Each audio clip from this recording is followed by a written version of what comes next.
এই তো ঘাসের সুপা দেখায় আপনাদেরকে কত ভারী ভারী।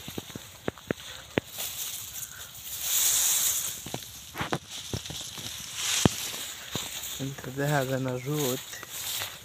এই তো ঘাস খুব হইলো 15 দিন ধরে ঘাস কাটা বাদ দিছে খেতে। এই এনতে 15 দিন ধরে ঘাস কাটি নেই, এনতে লাশ কাটা দিছি, তাই দেখছেন কেমন হয়েছে। এই দেখেন সুপা, আপনাদেরকে দেখায় কত একটা সুপ হয়েছে। এই দেখেন তেমন বোঝা যায় না। এই তো এটা একটা সুপা দেখেন নিয়ে প্রায় 1 হাত। এই যে আমার হাতে প্রায় 1 হাত। এই সুপাটা কাটলি বাদেই এক গরুর এক বেলায় খাওয়া হয়ে যাবে, এমন ঘাস হয়। আর ঘাস হয় প্রায় 6 ফিট। এই তো ঘাস। সবাই ভালো থাকবেন। এই ঘাস বুনবেন আপনারা, বুনে এই সমস্ত ঘাস গরুকে খাওয়াবেন। খাওয়াইলে আপনাদেরকে খামার একটু দান খরচা একটু কম হবে, একটু ঘাসের চাহিদা কমবে। এগুলো খাওয়াইলে বাদে আপনার তো আহামরি তো ঘাসের সংকট পড়বে না। এতে আমি খাওয়াই। এই আমি আবার এই যে ভুট্টা ক্ষেত করছি, ভুট্টা ক্ষেত করা হয়েছে গরুর জন্যই সাইলেজ। এবার প্রায় 40 পাখি কি কই, এবার প্রায় 40, এটা প্রায় 40-এর উপরে আছে। মোট 4 পাখি বুনছি। এই তো এগুলো গরুরে সাইলেজ বানাই খাওয়াবো, কিছু আবার বিক্রিও করি। এত খাওয়াই হারাবেন না, আবার বাড়তি হয়ে সারে। যেগুলো আবার বেশি বাড়তি হয়ে যাবো সেগুলো আবার রাইখে দিব। ওই যে আমার ষাঁড় গরুর নিগে সেটা আবার রাইখে দেই।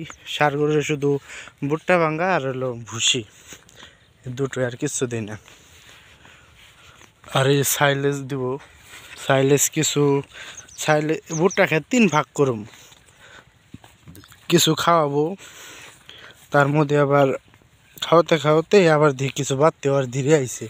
কি করব, সাথে সাথে আবার ওইটি আবার ভাঙ্গা আবার বিক্রি করে ফেলাই। আর যেটা বেশি বাড়তে হয়েছে সেইগুলো আবার বিক্রি করি না, সেগুলো আবার বাড়তি বানায় পাকায় ওই যে সংরক্ষণ করে থুয়ে দেই। তারপরে যে ষাঁড় গরুরে ভাঙ্গায় না খাওয়াই। তে বুদ্ধি করে চললে বাদে কোনো কিছুতে আপনারা হবেন না, নৈরাশ হবেন না। সব জায়গায় বুদ্ধিতেই রাজা হতে পারবেন, বুদ্ধিতেই আপনি যা হয়। কারণ আপনি আবল তাবল খাটলেন আর টাকা যা কামাই করলেন সব ছিটিয়ে দিলেন, কি হইলো? কিচ্ছু হইলো না। যে লাও সেই কদই। আর এই যে একটা জমি আছে, এই জমিটাও আমরা নিব।